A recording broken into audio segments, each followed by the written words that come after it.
Hey there, you're listening to the Girls Talking Life podcast, and I'm your host, Johanna. If you're like me, you love time with friends. I always leave feeling encouraged, inspired to try something different, or I've learned something new. So why not continue to grow even when we can't be with our girlfriends? We're not made to do life on our own. So in each episode of this show, I'll bring you a girl and her story to give you refreshing ideas to stir your soul. Let's walk this road together. Are you ready to talk life? Welcome to the show. I'm so glad you chose to spend some time here. If you have taken the time to give your feedback on the listener survey, thank you.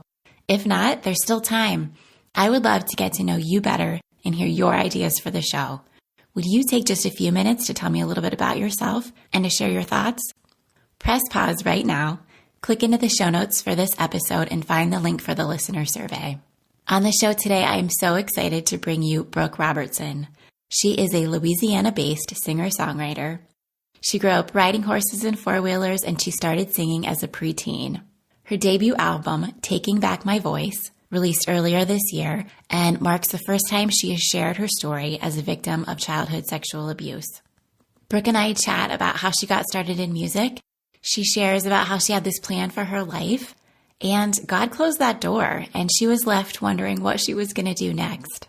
Brooke also tells us why and how she ended up writing a song about something that she was terrified to talk about, and what has happened since she was willing to share that with the world. Brooke is such a sweetheart, and I just love the vulnerability that she's been able to share with her music. She's given others a space to share their stories and to know they're not alone, and I know that you're going to find some hope in our conversation today. Here is my conversation with Brooke. Hey there, Brooke. Thank you so much for coming on Girls Talking Life. Yeah, thank you for having me. I'm excited. I would love just to hear a little bit about your background and who you are to start with. Yeah, so I am a small town girl from Southeast Louisiana. Grew up here my whole life, and I actually still live here. I have not planned to move to Tennessee yet, although I know that it's probably going to happen pretty soon. But I've been singing since I was preteen. Started in the youth band and led worship on the worship team for a really long time, up until I was like 25. And so singing's always been like a part of who I am. And that's just a little bit of background. I'm a country girl. I'll share too. Like, I used to barrel race and ride horses. Nice. And yeah, I just recently had to get rid of him because I just don't have time for him. So a little bummer, but it's a huge part of who I am. And that's one thing in the record we'll talk about, I'm sure. But you'll hear that.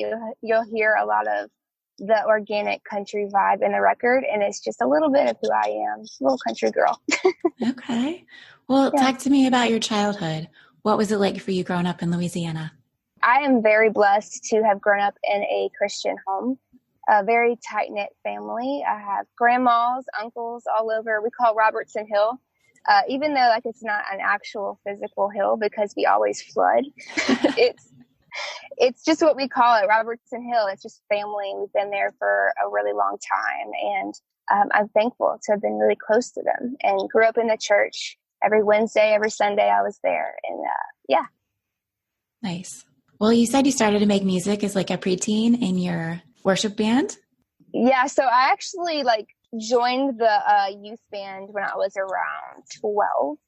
But I didn't really start taking this seriously and writing my own music up until 2017. Oh, okay. Wow. Mm-hmm. Yeah. So how did you know that you wanted to do that? Where did that come from? So it's a long story, but I never really thought I was good enough to do music professionally.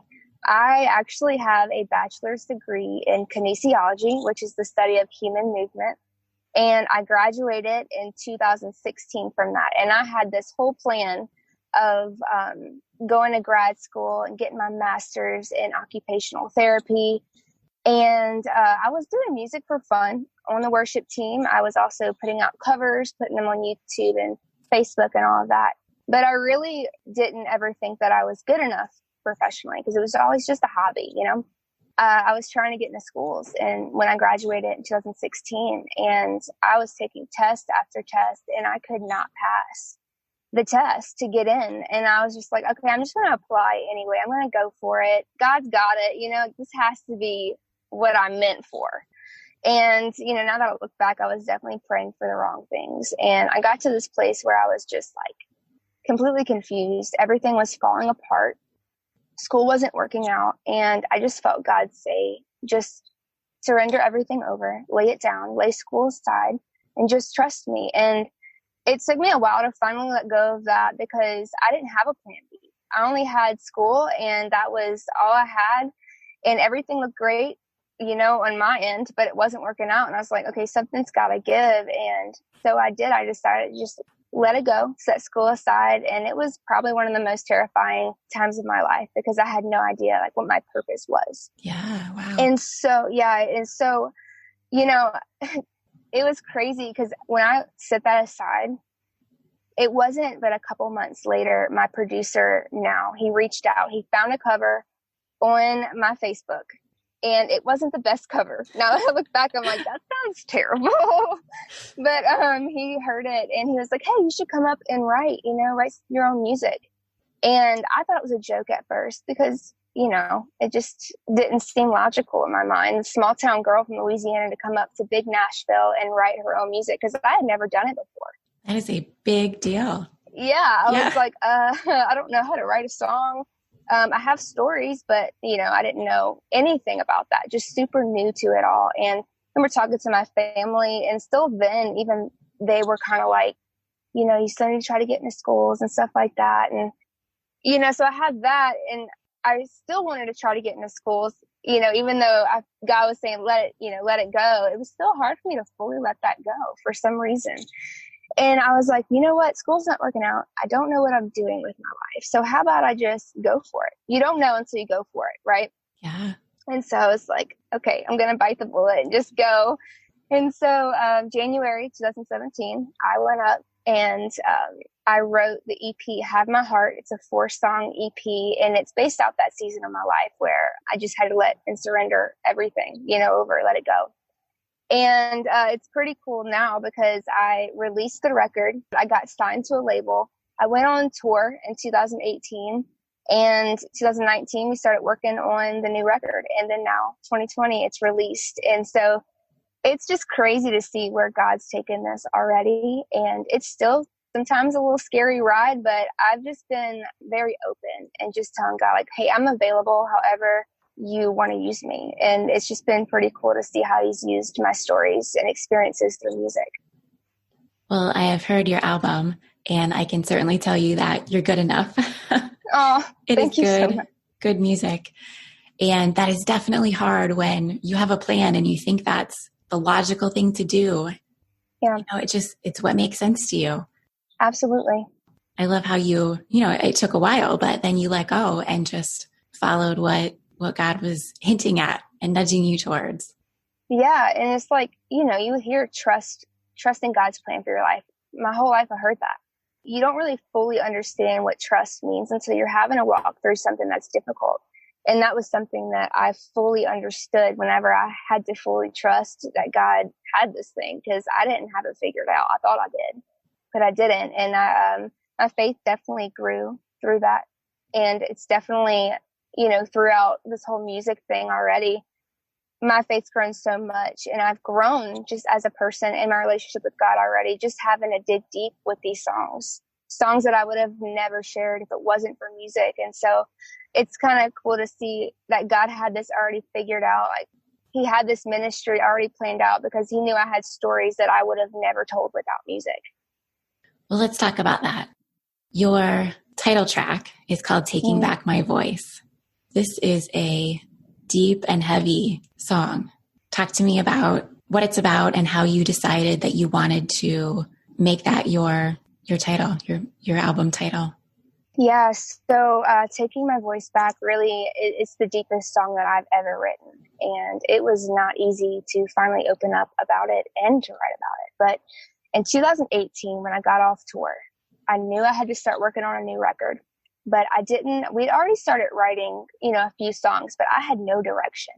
I had no idea what my purpose was as an artist still. I was still trying to figure that out. And I knew there were songs that I needed to write that were deeper, that were going to reach people on a deeper level. But at that time, I didn't know what it was because this story never popped up in my mind. It's something I buried deep down for a long time. And so at the end of 2018, I was just praying like, God, what do people need to hear? What are songs that people need? And this story kept circling my mind. And it's a story about whenever I was around 10, I was sexually abused. And it's something that I fought with God for weeks. I always promised myself I would go to the grave with this story. And then now God wants me to write about it. And that was hard for me to process, because that meant that, you know, I had to not only tell my family and friends, but I had to tell the world. And that terrified me. Did anyone know? No, it's something that I kept very deep down alone because it was safer. You know what I mean? And so I finally just got to this point where I was like, people need it. You know, God was like, Brooke, people need this song. People need this song. And I was like, God, I know people need it. But how do I know this is the right thing? How do I know that this is the right time to open up about this story? And I was like, I just need more clarity, you know? And so I felt like I needed to reach out to this person and just let them know, like, hey, I do music. I've got to write a song about what happened, but I forgive you. And so does God. And that was the moment I didn't know I needed. You know what I mean? But, you know, rewind. Whenever it happened, it was just easier for me. Like, I had two choices. I could either hang on to these emotions that I was feeling. I felt dirty. I felt alone. I blamed myself. Could either hang on to that, or I could let it go. And for me, it was safer to just bury it deep down, let it go, and pretend like nothing ever happened. And so I did that for 15 years. And it's been probably 16 now since I started talking about it, but I buried it deep down. And it's something that I never wanted to define who I was, but it's still a memory that stung, and it's a memory that hurt, and it did pop up in my mind every now and then. But it's something I never wanted it to stray my path, because it would make it obvious that something was wrong, you know? Mm-hmm. And so I know that God placed so many people in my life in that time period, sharing their story that was very similar to mine. They didn't have a clue, you know, what I went through, but they were sharing their story. And I felt like that was just God grabbing me and saying, you're not alone, hang tight. You know what I mean? But when I got to that point where I thought I was okay this whole time, I always said I was okay. But I got to this point where I needed to write this song, and I reached out to that person and I told them that I forgave them, and God loves them and God forgives them. That was the moment right there that I didn't know I needed. When I said I was okay this whole time, I thought I was, but God's like, you know, I've got this ministry thing for you. Just hang tight, and you're going to share your story. And there's a deeper healing waiting for you. And it was that moment where I was able to fully forgive, let go, and share Jesus with someone who hurt me. That was the moment I didn't know I needed. And so it took me a little while to just process all of this, that I was going to have to start telling people. And so a couple months goes by, and I went up and I wrote this song for the first time, and shared the story for the first time, and we wrote it. And I was a hot mess. I didn't know how to share my story. I didn't know how to tell it. And I was just a ball of emotions. But I remember I shared this story with these songwriters, and we prayed, and we wrote the most beautiful song. And it's just a reminder that no matter what we're holding on to, maybe it is unforgiveness from abuse, maybe it's just unforgiveness from hurt, pain, whatever someone's holding on to that's holding them back, they don't have to. God, that's why we have Jesus, you know, for him to take that from us, so we're able to be fully free and walk into what God has for us. So that's just my heart behind this song. Like, I really want to focus more on the healing side. You know, I feel like a lot of movements, nothing against them, but they put so much focus on the abuse. In my heart, I really just want people to find that freedom that's just waiting for them. And so, yeah, I love this song. It is very deep, and I know it's touched so many people already. Hey, I'm going to interrupt here just for a minute to let you know about Pure Haven. Pure Haven is the maker of fresh, safe personal and home care products. They are 100% free of toxins, guaranteed. I've been using Pure Haven products for years now, and I love that I can use them on myself and my family without worrying about the ingredients. If you are wanting to make safer product choices for you and your family, I recommend Pure Haven. Summer is winding down and fall is gearing up, and that means the return of their popular cranberry pomegranate scent. It's available through September 30th while supplies last. You can try their body wash, hand cream, or moisturizing hand soap. Go to purehaven.com girls talking life to view their whole line and shop their products. Use code 272171 to support the show during the month of September. Now back to my conversation. Talk to me about having that conversation with the person. How did that go? Yeah, I was so nervous to reach out, and it was, the person on the other side was very emotional, and they apologized for hurting me. And I just felt, and I learned this person didn't know Jesus. And so that right there, I was like, I just planted a seed and I shared Jesus with someone who needed it. And so right there, I was like, God, you've got something bigger planned. It's not just me sharing my story. It's way more than that. It's way deeper. There's deep-seated hurt and pain in people's lives, and they need healing. And so I'm just excited to see like what God's going to do through it and through my story. And, it's gotten easier. I will say, like, God's prepared me before sharing this story. Like, it was really hard for me to talk about because it was so new, but He's given me this confidence and this boldness to be able to share this story. And I'm thankful for that.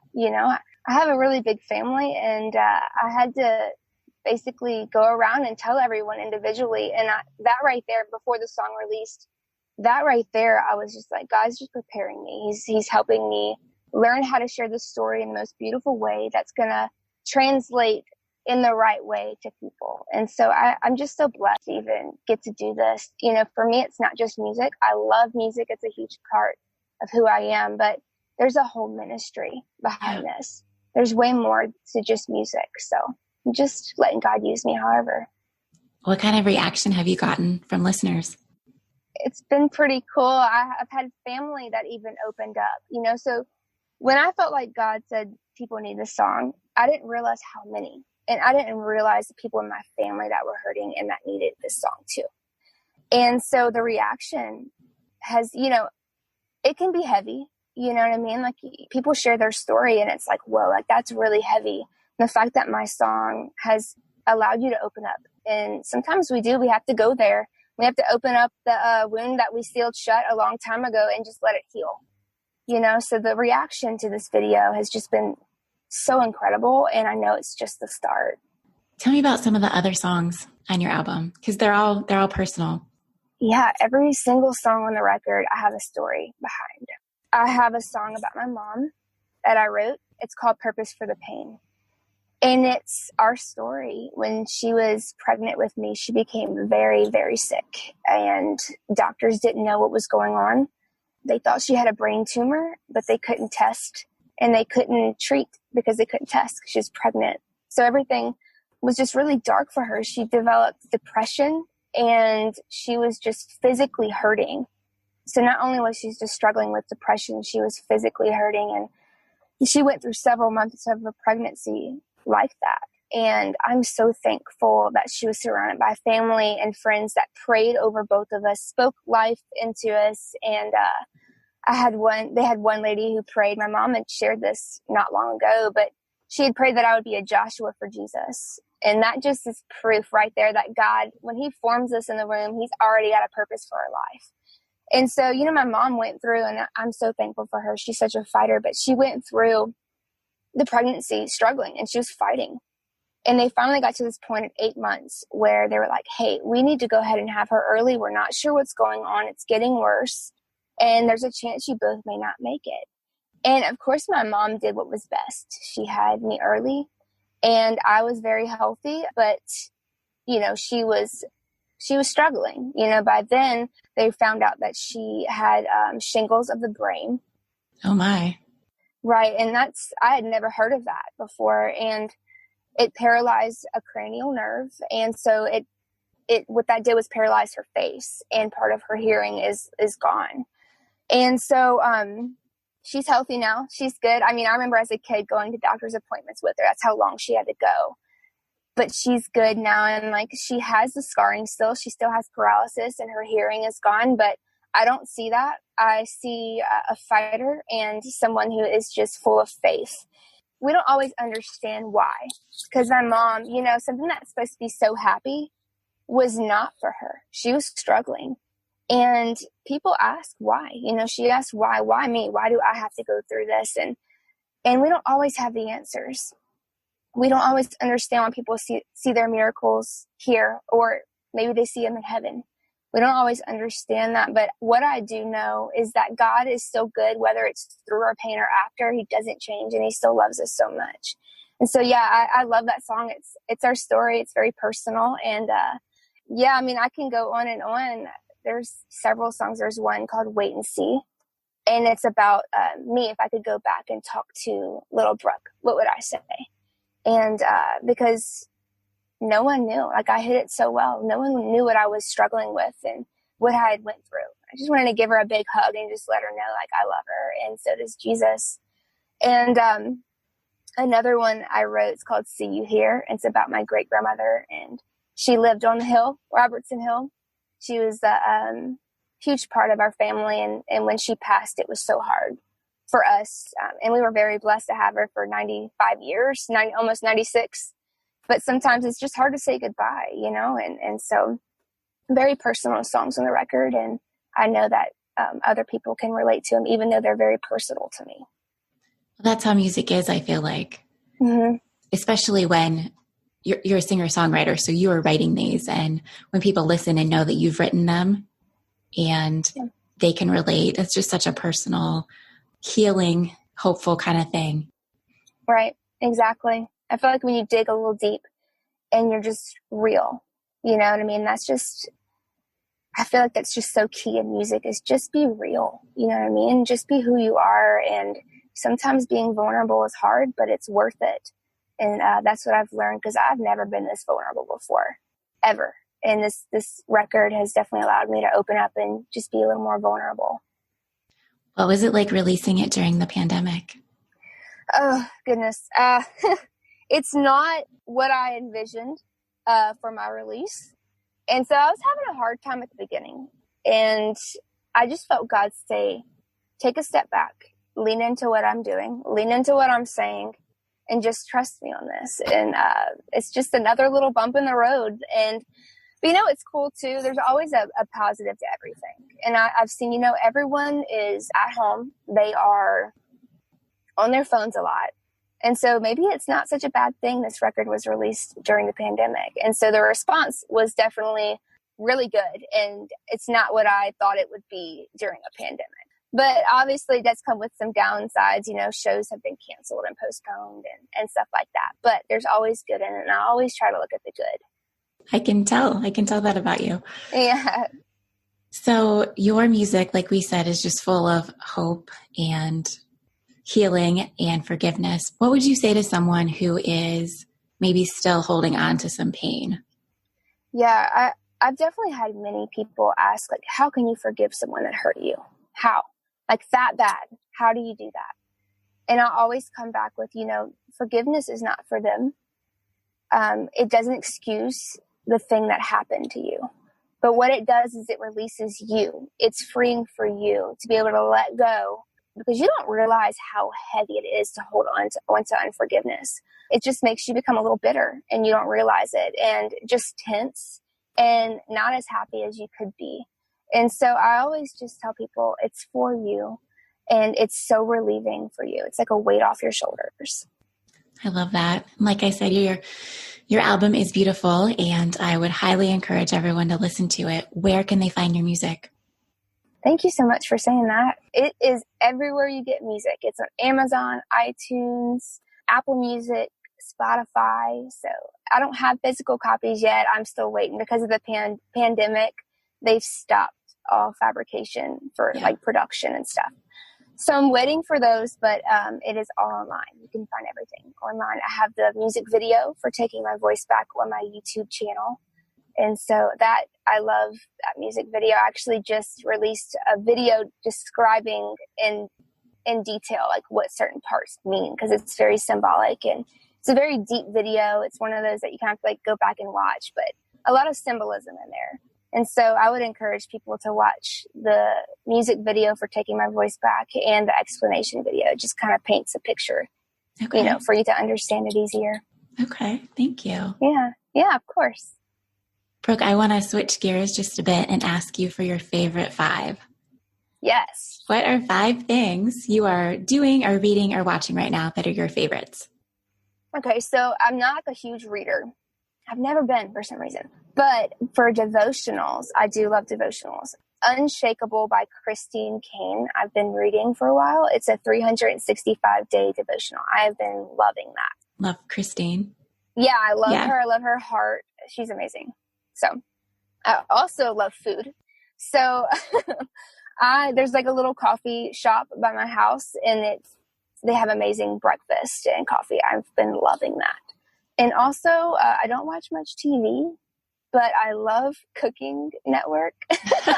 I'm such an old soul, but I love it. I love Ree Drummond, though, specifically. Have you ever heard of her?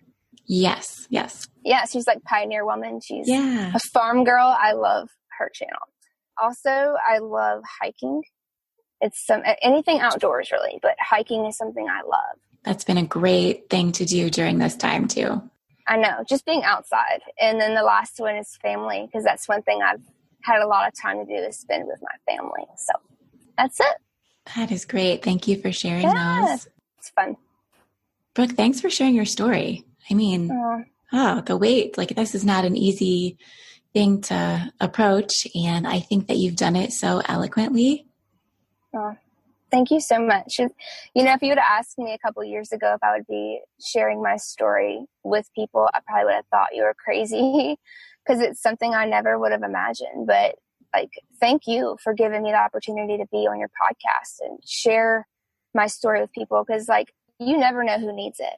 Never know. And I just hope and pray that my story, whoever's listening right now, it just helps you find the healing that you're looking for. Absolutely. And I feel like specifically for people who are suffering right now, to hear that they're not alone is so impactful. And then for all of us, just to hear about the hope that you found, and especially the forgiveness, that's such a huge piece. It's so good for all of us to hear. Yeah, I agree. Forgiveness, it's a huge thing.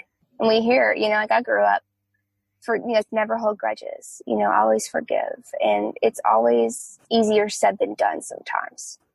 But when we really go there and we forgive, fully let go, it's just something freeing about it. And you can't explain it until you actually go through that. So just seeing your face and hearing you talk about it, I can feel it from you. Thank you so much. Thanks for coming on, Brooke. I so appreciate it. Yeah, I loved this. Thank you so, so much.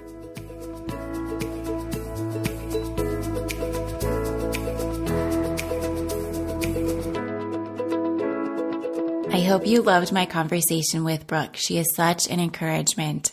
I really enjoyed her perspective on forgiveness and talking about the weight that it lifts off you and that it's really about you and not the other person. Brooke mentioned during our conversation that she didn't have physical copies yet, but guess what? She does now. You can find her new album and other merch on her website, BrookeRobertsonMusic.com. If you have a friend who might like this show, please share it with them this week. And friends, don't let the conversation stop when the show is over. Share your stories and start your own conversations with the girls in your life. I'll see you back here in 2 weeks. Thanks for tuning in.